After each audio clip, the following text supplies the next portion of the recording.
जरा अमेरिका की बात कर लें।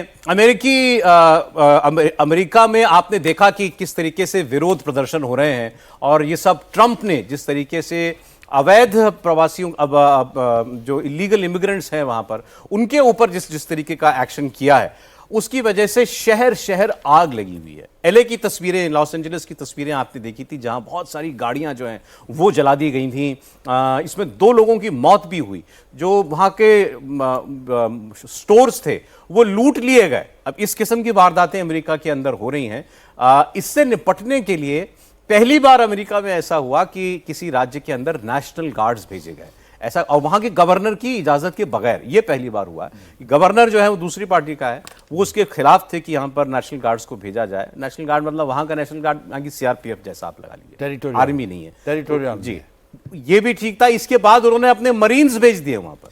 मरीन मतलब सील्स को भेजा है वहां पर, जो आपके हार्डकोर मिलिट्री के लोग हैं, उनको भी वहां पर तैनात कर दिया है। हालात आप देख ही रहे हैं, लेकिन इसके बाद भी हालात सुधरने की बजाय बिगड़ते जा रहे हैं। सड़कों पर आगजनी हो रही है, हिंसा हो रही है।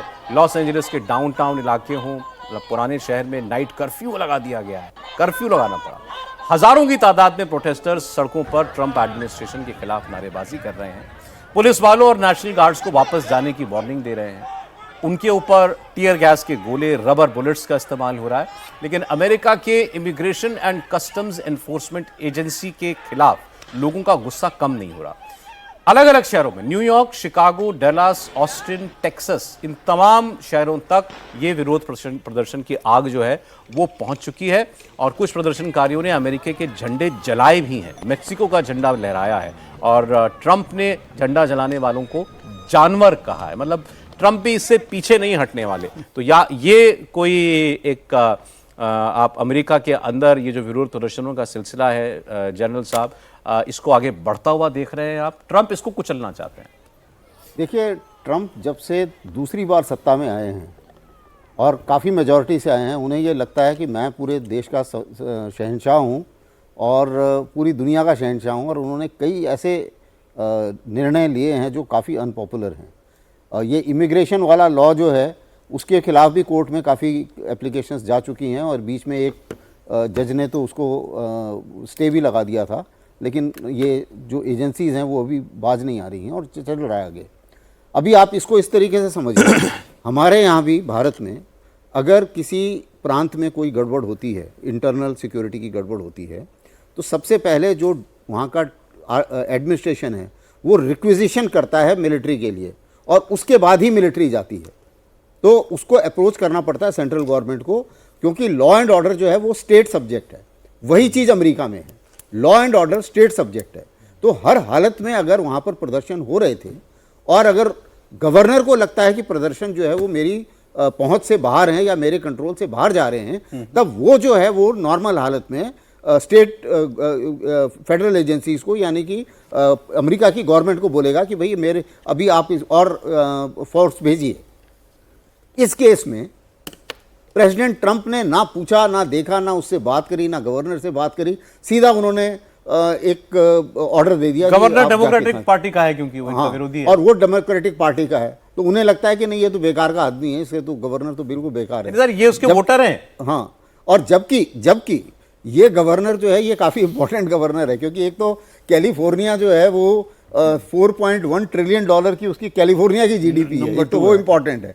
दूसरा ये है कि ये ऐसा माना जा रहा है, अभी तो बहुत जल्दी है कहना, कि ये शायद अगले चुनाव में ये प्रेसिडेंशियल कैंडिडेट होगा डेमोक्रेट्स का। अच्छा, ये जो गवर्नर है, हाँ, ये जो गवर्नर है, तो ये बड़ा इंपॉर्टेंट आदमी है, इतना छोटा मोटा आदमी नहीं है। और ये भी जम के ट्रंप के साथ जो है वो, लेकिन सर अगर एक प्रिंसिपल के तौर पर देखें, ट्रंप जो है, तो प्रिंसिपल के तौर पे ट्रंप गलत हैं। नहीं, वो अपने देश में इलीगली दाखिल हुए लोगों को पकड़ना कैसे गलत है सर? नहीं, वो सही है कि अपने देश में आप इलीगली, लेकिन जो एक लॉ एंड ऑर्डर मशीनरी है वो तो स्टेट मशीनरी है ना। तो आप उस मशीनरी का इस्तेमाल कीजिए।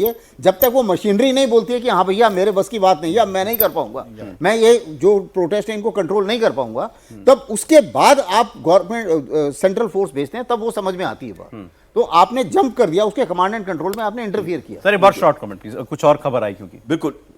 इसमें दो चीजें मैं कहूंगा। 11 मिलियन के करीब है इलीगल इमिग्रेंट्स अमेरिका के अंदर। Okay. अगर आपको इतने सारे इलीगल इमिग्रेंट्स को भेजना है, निकालना है, तो एक प्लान स्ट्रेटजी बनानी पड़ेगी और उस प्लान स्ट्रेटजी के अंतर्गत ही आप कर सकते हैं। ऐसे नहीं कर सकते कि आपने 4000 भेज दिए गार्ड्स और उसके बाद भेज दिए आपने 700 मरीन।